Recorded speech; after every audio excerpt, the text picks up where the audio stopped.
আসসালামু আলাইকুম। আপনি কি জানেন একজন সাধারণ মানুষ সর্বোচ্চ কত জোরে ঘুষি দিতে পারে? বিভিন্ন গবেষণায় দেখা গিয়েছে একজন অপ্রশিক্ষিত মানুষ ঘন্টায় প্রায় 20 থেকে 30 কিলোমিটার বেগে ঘুষি দিতে পারে, যা সাধারণত 200 থেকে 400 পাউন্ড হয়ে থাকে। এই ঘুষি যদি কোনো মানুষের উপরে পড়ে তাহলে তাদের নাকের এবং হাড় ভেঙে যেতে পারে এবং সাময়িকভাবে ক্ষতিগ্রস্ত হতে পারে।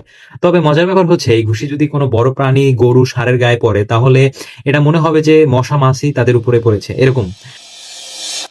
তবে যারা পেশাদার বক্সার রয়েছে তারা বছরের পর বছর কঠোর পরিশ্রমের মাধ্যমে নিজেদের ঘুষি দেওয়াকে শিল্পের পর্যায়ে নিয়ে গিয়েছে। তারা সাধারণত প্রায় ঘন্টায় 50 কিলোমিটার বেগে ঘুষি দিতে পারে, যা প্রায় 700 থেকে 1000 পাউন্ড পর্যন্ত শক্তি উৎপন্ন করতে সক্ষম। যেমন মাইক টাইসন, তার একটা ঘুষির শক্তি সাধারণত 1200 থেকে 1400 পাউন্ড পর্যন্ত, যা একজন সাধারণ মানুষকে উপবোধ করে দেওয়ার জন্য যথেষ্ট। এবং তা যদি বড় কোনো প্রাণীর গায়েও লাগে তারাও হয়তো ভালো একটা ইনজুরির মধ্যে পড়বে। তবে অনেক সময় রাগ অথবা মেজাজ হারিয়ে আমার মতো যদি এভাবে ঘুষি টুসি মেরে গ্লাস গ্লাস ভেঙে ফেলেন, তখন পরিবারের লোকজন আপনাকে পরবর্তীতে ভেঙে ফেলতে পারে। তো এই বিষয়ে সতর্ক থাকবেন।